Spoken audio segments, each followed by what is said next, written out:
কিয়ামতের দিন সর্বপ্রথম কাদের দিয়ে জাহান্নামের আগুন জ্বালানো হবে জানেন?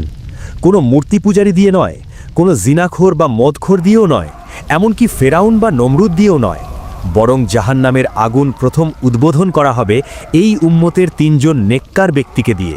একজন বড় আলেম, একজন দানবীর এবং একজন শহীদ। কিন্তু কেন? সারা জীবন আল্লাহর ইবাদত করেও কেন তারা জাহান্নামের প্রথম আসামি? কি সেই গোপন পাপ যা তাদের ৭০ বছরের ইবাদতকে মুহূর্তেই ছাই বানিয়ে দিল, যা আজ আপনার আর আমার আমলনামায়ও নীরবে ঢুকে পড়েছে? চলুন ঈমান বাঁচানোর স্বার্থে আজ সত্যটা জানি। চিন্তা করুন সেই মুহূর্তটির কথা। সারা জীবনের কষ্ট, সারা জীবনের ইবাদত শুধুমাত্র একটা ভুলের কারণে ধুলোর মতো উড়ে গেল। আর সেই ভুলটির নাম হলো গোপন শিরক। আজ আমরা মনে করি আমরা তো মূর্তি পূজা করি না, আমরা তো মন্দিরে গিয়ে মাথা নত করি না, তাহলে আমরা নিরাপদ, আমরা তো পাক্কা মুমিন। কিন্তু আপনি জানেন না, শয়তান আপনার ঈমান চুরি করার জন্য মূর্তি পূজার চেয়েও ভয়ঙ্কর এক ফাঁদ পেতে রেখেছে। আর সেই ফাঁদ এতটাই সূক্ষ্ম, এতটাই গোপন যে বড় বড় আলেম এবং আবেদরাও সেখানে পা পিছলে জাহান্নামে চলে যায়। এই গোপন পাপটি কতটা ভয়ঙ্কর, কতটা নিঃশব্দে এটি আমাদের অন্তরে বাসা বাঁধে। বিশ্বনবী হযরত মুহাম্মদ সাল্লাল্লাহু আলাইহি ওয়াসাল্লাম সাহাবীদের সাবধান করতে গিয়ে কেঁদে ফেলেছিলেন। তিনি বলেছিলেন, হে আমার উম্মত, আমি তোমাদের জন্য দাজ্জালের চেয়েও বেশি ভয় পাই এই গোপন শিরককে। সাহাবীরা অবাক হলেন, দাজ্জাল, যার ফিতনা হবে পৃথিবীর ইতিহাসের সবচেয়ে বড় ফিতনা, তার চেয়েও ভয়ঙ্কর?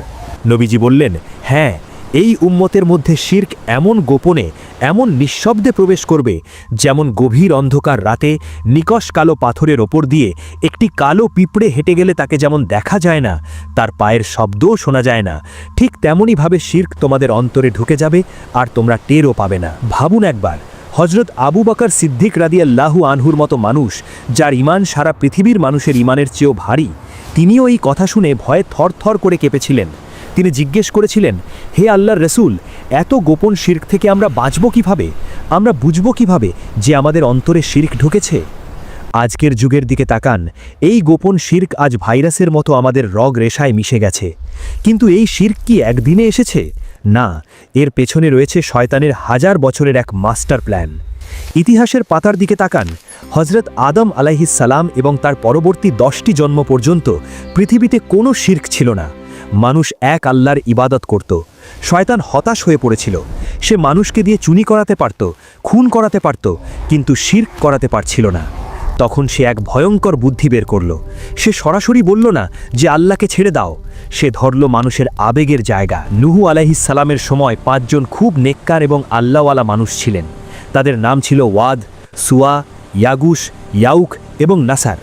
মানুষ তাদের খুব ভালোবাসত, তাদের কাছে গিয়ে দিন শিখত। হঠাৎ করে এক এক করে এই 5 জন বুজুর্গ ব্যক্তি মারা গেলেন। মানুষের মনে শোকের ছায়া নেমে এলো। তারা কান্না করতে লাগল।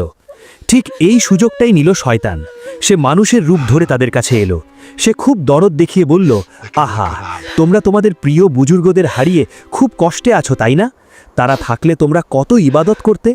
এক কাজ করো, তোমরা তাদের বসার জায়গাগুলোতে তাদের কিছু ছবি বা ভাস্কর্য বানিয়ে রাখো। পূজা করার জন্য না, নাউজুবিল্লাহ, শুধু তাদের মনে করার জন্য। তাদের ছবি দেখলে তোমাদের আল্লাহর কথা মনে পড়বে, ইবাদতে মন বসবে। মানুষ সরল মনে শয়তানের এই ধোঁকা গিলে ফেলল। তারা ভাবল, এটা তো ভালো কথা, আমরা তো পূজা করছি না, শুধু স্মরণের জন্য রাখছি। তারা সেই নেককার মানুষের মূর্তি বানালো। যতদিন সেই প্রজন্ম বেঁচে ছিল, তারা মূর্তির পূজা করেনি। তারা শুধু মূর্তি দেখত আর আল্লাহর জিকির করত। কিন্তু শয়তান তো তাড়াহুড়ো করে না, সে অপেক্ষা করল। 100 বছর, 200 বছর, সেই প্রজন্ম মারা গেল। তাদের সন্তানেরা বড় হলো। তখন শয়তান তাদের সন্তানের কাছে এসে বলল, তোমরা কি জানো তোমাদের বাবারা কেন এই মূর্তিগুলো রেখেছিল? তারা এদের কাছে বৃষ্টি চাইত, সাহায্য চাইত। এরাই তো আল্লাহর কাছে তোমাদের জন্য সুপারিশ করবে। এদের পূজা করো। ব্যাস, শুরু হয়ে গেল পৃথিবীর বুকে প্রথম শিরক। যেই মূর্তি বানানো হয়েছিল আল্লাহর কথা মনে করার জন্য, সেই মূর্তিকে বানিয়ে ফেলা হলো আল্লাহর শরীক। আজকের যুগের দিকে একবার তাকান, আমরা কি একই ভুল করছি না? আমরা পীর আউলিয়াদের ভালোবাসি, সম্মান করি, কিন্তু শয়তান আমাদের সেই ভালোবাসাকে পুঁজি করে আমাদের দিয়ে মাজারে সিজদা করাচ্ছে না তো? আমরা ভাবছি আমরা সম্মান করছি, কিন্তু আসলে আমরা শিরক করছি না তো? শয়তানের এই কৌশল আজও বদলায়নি। সে পাপকে ইবাদতের মোড়কে আমাদের সামনে সাজিয়ে ধরে। এই শিরক কতটা সেন্সিটিভ বা স্পর্শকাতর তা বোঝাতে রাসূল বানি ইসরায়েলের একটি ঘটনা শুনিয়েছিলেন, যা শুনলে আপনার কলিজা কেঁপে উঠবে। দুজন ব্যক্তি একটি রাস্তা দিয়ে যাচ্ছিল। সেই রাস্তায় ছিল একটি মূর্তি পূজারীদের গ্রাম। সেখানে একটি বিশাল মূর্তি ছিল। নিয়ম ছিল, কেউ ওই রাস্তা দিয়ে গেলে মূর্তির নামে কিছু না কিছু কুরবানি করতেই হবে, নইলে তাকে হত্যা করা হবে। প্রথম ব্যক্তিকে তারা ধরে বলল, আমাদের দেবতার নামে কিছু দে। লোকটি বলল, আমার কাছে তো কিছুই নেই। তারা বলল, সামান্য একটা মাছি হলেও মেরে উৎসর্গ কর। লোকটি ভাবল, একটা মাছিই তো, এটা মারলে তো আর আমি কাফের হয়ে যাব না, জানটা তো বাঁচাই। সে একটা মাছি মেরে মূর্তির নামে দিয়ে দিল। তারা তাকে ছেড়ে দিল। কিন্তু রাসূল বললেন, এই সামান্য শিরকের কারণে, ওইটুকুর কারণে লোকটি জাহান্নামে চলে গেল। তারপর দ্বিতীয় ব্যক্তিকে ধরল, বলল, তুই কিছু দে। সেই ব্যক্তি ছিল মুমিন। সে বলল, আমি আল্লাহ ছাড়া আর কারো নামে কিছু উৎসর্গ করি না, জীবন গেলেও না। তারা তাকে নির্মমভাবে হত্যা করল। রসূল বললেন, সে জান্নাতে চলে গেল। চিন্তা করুন, একটা মাছি, কত তুচ্ছ একটা জিনিস, কিন্তু যখন সেটা আল্লাহ ছাড়া অন্য কারো নামে সম্মান দেখানোর জন্য করা হলো, তখন সেটা শিরক হয়ে গেল। আর শিরক এমন এক অপরাধ যার কোনো ক্ষমা নেই যদি তওবা করে মারা যান। আল্লাহ কুরআনে স্পষ্টভাবে বলেছেন, নিশ্চয়ই আল্লাহ শিরকের গুনাহ ক্ষমা করেন না, এছাড়া অন্য যে কোনো গুনাহ যাকে ইচ্ছা ক্ষমা করেন। এখন নিজের বুকের দিকে তাকিয়ে ভাবুন, আমরা প্রতিদিন সকালে ঘুম থেকে উঠে রাতে ঘুমানো পর্যন্ত এমন কত কথা বলি, কত কাজ করি, যা ওই মাছি মারার চেয়েও ভয়ঙ্কর শিরক হতে পারে। আমরা অসুখ হলে বলি, ডাক্তার সাহেব আপনিই ভরসা, আপনি না থাকলে রোগী মরেই যেত। আমরা বিপদে পড়লে বলি, অমুক ভাই ছিল তাই রক্ষা পেলাম, নইলে শেষ হয়ে যেতাম। আমরা হাতে কালো সুতা বা আংটি পরে ভাবি, এটা আমাকে নজর লাগা থেকে বাঁচাবে। আমরা রাশিফল দেখে বলি, আজকের দিনটা আমার ভালো যাবে না। এই যে কথাগুলো, এগুলো কি শিরক নয়? আল্লাহকে বাদ দিয়ে আমরা মানুষকে, বস্তুকে, পাথরকে ক্ষমতা দিচ্ছি না? ডাক্তার উসিলা হতে পারে, কিন্তু জীবন বাঁচানোর মালিককে সুতা বা তাবিজ কি কোনো ক্ষতি ঠেকাতে পারে? অথচ আমরা এগুলোকে ঈমানের অংশ মনে করে বসে আছি। সবচেয়ে ভয়ের ব্যাপার হলো, এই শিরকগুলো আমাদের আমলে মিশে যাচ্ছে বৃষ্টির পানির মতো। আপনি নামাজে দাঁড়িয়েছেন আল্লাহর জন্য, হঠাৎ বুঝলেন আপনার পাশে কেউ একজন দাঁড়িয়েছে বা কেউ আপনাকে দেখছে। অমনি আপনার নামাজের ভঙ্গি বদলে গেল। আপনি রুকু একটু লম্বা করলেন, সিজদা একটু সুন্দর করলেন। কেন? যাতে পাশের লোকটা মনে করে, আহা, লোকটা কত আল্লাহওয়ালা। ব্যাস, শয়তান এখানে সুযোগ নেয়। এটা শিরকি আসগার বা ছোট শিরক, যা মানুষকে ইসলাম থেকে বের করে না, কিন্তু নামাজের সেই অংশের সওয়াব নষ্ট করে দিতে পারে যদি তওবা ও নিয়ত শুদ্ধ না করা হয়। আপনি আল্লাহর সাথে ওই লোকটাকেও আপনার ইবাদতে শরিক করে ফেললেন। আমরা হজে যাই, কিন্তু আমাদের মূল উদ্দেশ্য থাকে হাজি সাহেব উপাধি পাওয়া আর ফেসবুকে চেক ইন দেওয়া। আমরা কুরবানি করি, কিন্তু ভাবি সবচেয়ে বড় গরুটা না কিনলে সমাজ কি বলবে। আমরা দান করি, কিন্তু মনে মনে চাই মাইকে আমার নামটা একটু জোরে বলা হোক। এই কাজগুলো বাহ্যিকভাবে নেক আমল হলেও নিয়তে রিয়া ঢুকে গেলে এগুলো শিরকে আসগারের অন্তর্ভুক্ত হয়ে যায়, যার কারণে মানুষ কিয়ামতের দিন বড় ক্ষতিগ্রস্ত হতে পারে। মুখে বলি আলহামদুলিল্লাহ, কিন্তু অন্তরে চাই মানুষের প্রশংসা, মানুষের লাইক, মানুষের কমেন্ট। রাসূল সাল্লাল্লাহু আলাইহি ওয়াসাল্লাম বলেছেন, যে ব্যক্তি লোক দেখানোর জন্য নামাজ পড়ল সে শিরক করল, যে ব্যক্তি লোক দেখানোর জন্য রোজা রাখল সে শিরক করল। এটি শিরকে আসগার অর্থাৎ গোপন শিরক, যা ঈমান ধ্বংস করে না কিন্তু আমলকে ধ্বংস করে দেয়। প্রিয় দর্শক, এই শিরক এমন এক বিষ যা মধুর সাথে মিশিয়ে আপনাকে খাওয়ানো হচ্ছে। আপনি ভাবছেন আপনি সওয়াব কামাচ্ছেন, কিন্তু আসলে আপনি নিজের জাহান্নামের আগুন নিজেই জ্বালাচ্ছেন। আমরা প্রতিদিন এমন কিছু শব্দ ব্যবহার করি, এমন কিছু বিশ্বাস লালন করি যা আমাদের অজান্তেই মুশরিকে পরিণত করছে। এমনকি কারো প্রশংসা করতে গিয়েও আমরা আল্লাহকে ভুলে মানুষকে খোদাই আসনে বসিয়ে দিচ্ছি। অথবা আমরা আবেগের বশবর্তী হয়ে বলে ফেলি, আল্লাহ যা করেন আর আপনি যা করেন। নাউজুবিল্লাহ। আপনি কি বুঝতে পারছেন আপনি কি বললেন? আপনি মাটির মানুষকে আসমানের মালিকের সমান বানিয়ে দিলেন। যেখানে রাসূল শিখিয়ে দিয়েছেন বলতে হবে, আল্লাহ যা চেয়েছেন এবং তারপর আপনি যা চেয়েছেন। এবং আর তারপর, এই দুটি শব্দের ব্যবধান যে বোঝে না, তার ঈমান যে কোনো সময় ভেঙে চুরমার হয়ে যেতে পারে। আমাদের সমাজের দিকে তাকান, আমাদের মা বোনেরা, এমনকি অনেক শিক্ষিত মানুষও প্রতিদিন এমন কিছু কুসংস্কারে বিশ্বাস করে বসে আছে যা সরাসরি শিরক। রাস্তায় বের হলেন, সামনে দিয়ে একটা কালো বিড়াল দৌড়ে গেল। অমনি আপনি থমকে দাঁড়ালেন, ভাবলেন আজকের যাত্রা অশুভ, কাজটা হবে না। চিন্তা করুন, আপনি বিশ্বাস করলেন যে আল্লাহর হুকুমের চেয়ে ওই বিড়ালের ক্ষমতা বেশি, বিড়াল আপনার ভবিষ্যৎ জানে। এটাই শিরক। ভাগ্য ভালো বা খারাপ করার মালিক একমাত্র আল্লাহ, কোনো বিড়াল, প্যাঁচা বা টিকটিকির সেই ক্ষমতা নেই। হাতের তালু চুলকায়, আপনি ভাবেন টাকা আসবে, চোখের পাতা লাফালে ভাবেন বিপদ আসবে, পরীক্ষায় পাশ করার জন্য মাজারে গিয়ে সুতো বাঁধেন। এই যে ছোট ছোট বিশ্বাস, এগুলোকে আমরা বলি কুসংস্কার, কিন্তু ইসলামের দৃষ্টিতে এগুলো হলো শিরক ফিল আসবাব বা উপকরণের শিরক, আল্লাহ ছাড়া অন্য কাউকে লাভ বা ক্ষতির মালিক মনে করা। কিন্তু এর চেয়েও ভয়ঙ্কর বিষয় হলো আমরা আমাদের অজান্তেই এমন কিছু কাজ করছি যা আমাদের ইবাদতগুলোকে ধ্বংস করে দিচ্ছে। আপনি হয়তো ভাবছেন, আমি তো নামাজ পড়ি, দান করি, জিহাদ করি, আমি তো নিরাপদ। কিন্তু আপনি কি জানেন কিয়ামতের দিন সর্বপ্রথম কাদের দিয়ে জাহান্নামের আগুন জ্বালানো হবে? তারা কোনো মূর্তি পূজারী নয়, তারা কোনো খুনি বা ডাকাত নয়, তারা হলো এই উম্মতের 3 শ্রেণীর নেককার মানুষ। রাসূলের এক হাদিস শুনলে আপনার পায়ের নিচ থেকে মাটি সরে যাবে। তিনি বলেছেন, কিয়ামতের দিন আল্লাহ একজন শহীদকে ডাকবেন, যে আল্লাহর রাস্তায় রক্ত দিয়ে মারা গেছে। আল্লাহ তাকে জিজ্ঞেস করবেন, তুমি দুনিয়াতে কি করেছ? সে বলবে, হে আল্লাহ, আমি তোমার জন্য যুদ্ধ করেছি, নিজের জান কুরবানি দিয়েছি, শেষ পর্যন্ত শহীদ হয়েছি। আল্লাহ তখন বলবেন, তুমি মিথ্যা বলছো। তুমি যুদ্ধ করেছো যাতে লোকেরা তোমাকে বীর বাহাদুর বলে। দুনিয়াতে লোকেরা তোমাকে বীর বলেছে, তোমার নাম পত্রিকায় এসেছে, তুমি তোমার পাওনা পেয়ে গেছো। আজ আমার কাছে তোমার জন্য জান্নাত নেই। তারপর ফেরেশতারা উপর করে টেনে হিঁচড়ে জাহান্নামের আগুনে নিক্ষেপ করবে। ভাবুন একবার, নিজের জীবন দিয়েও সে জান্নাত পেল না, শুধু নিয়ত বা উদ্দেশ্যের কারণে। এটাই হলো গোপন শিরক। সে আল্লাহর সন্তুষ্টির বদলে মানুষের প্রশংসা চেয়েছিল। তারপর আল্লাহ একজন আলেম বা কারিকে ডাকবেন, তাকে জিজ্ঞেস করবেন, তুমি কি করেছ?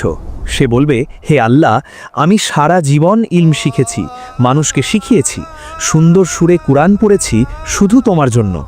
আল্লাহ বলবেন, তুমি মিথ্যা বলছ। তুমি এসব করেছ যাতে মানুষ তোমাকে বড় আলেম বা বড় কারি বলে।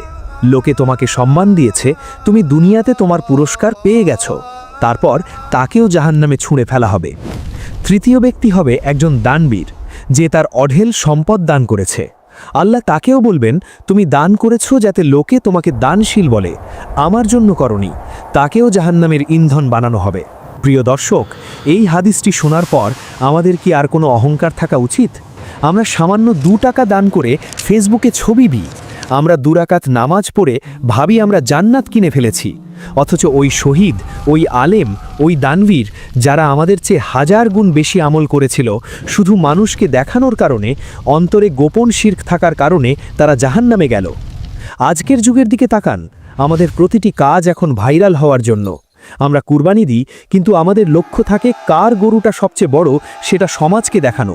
আমরা হজে যাই, কিন্তু সেলফি তুলে সবাইকে জানিয়ে দিই। আমরা ওয়াজ মাহফিলে যাই, কিন্তু বক্তার সুর আর গলার আওয়াজ নিয়ে আলোচনা করি, হেদায়েত নিয়ে নয়। শয়তান আমাদের দিয়ে পাপ কাজ করাচ্ছে না, সে আমাদের দিয়ে নেক সুরতে শিরক করাচ্ছে।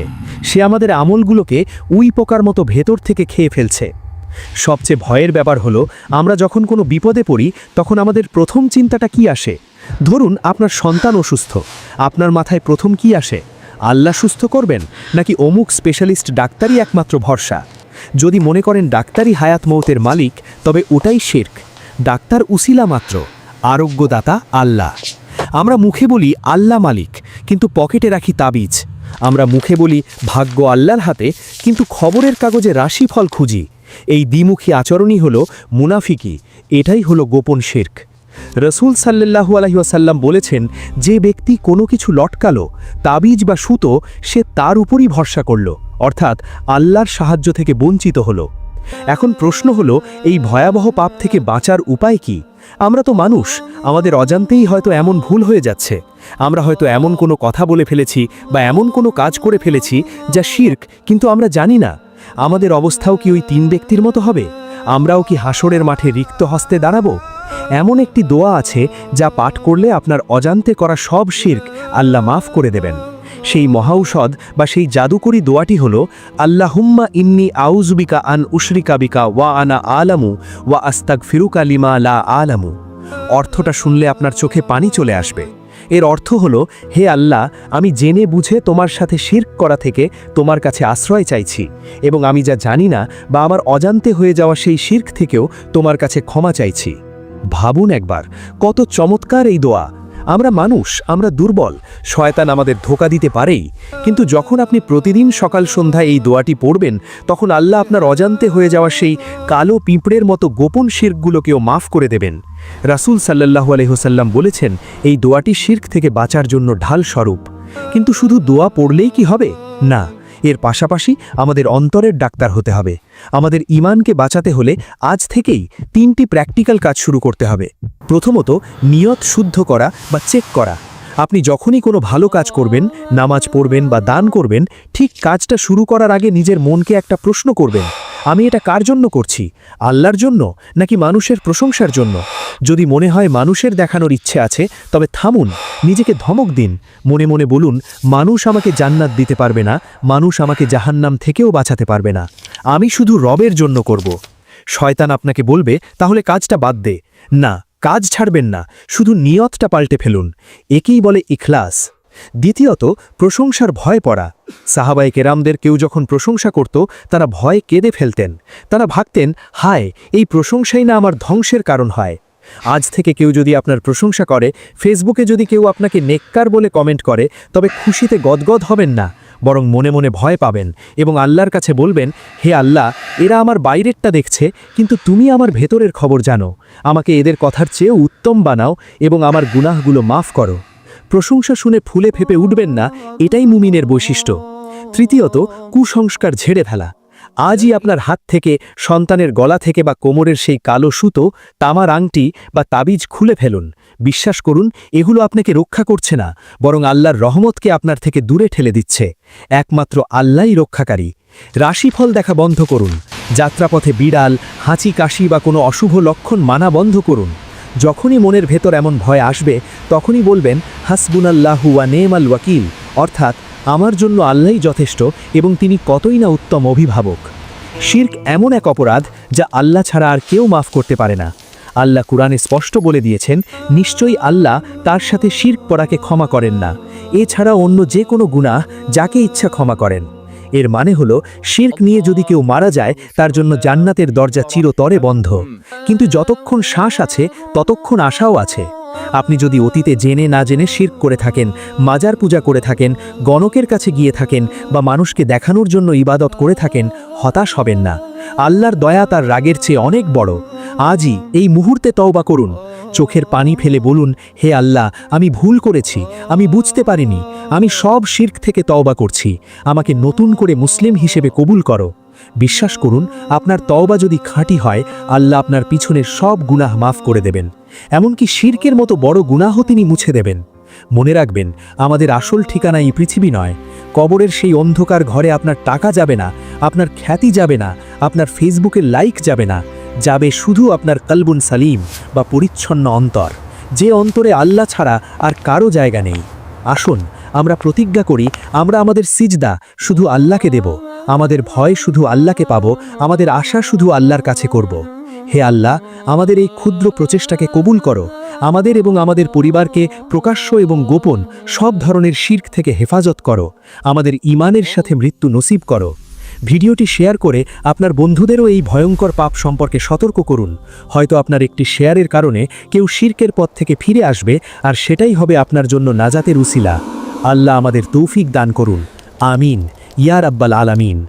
একটা বিষয় পরিষ্কার করে বলি, আমি যে রিয়ার কথা বলছি, এটা শিরকে আসগার।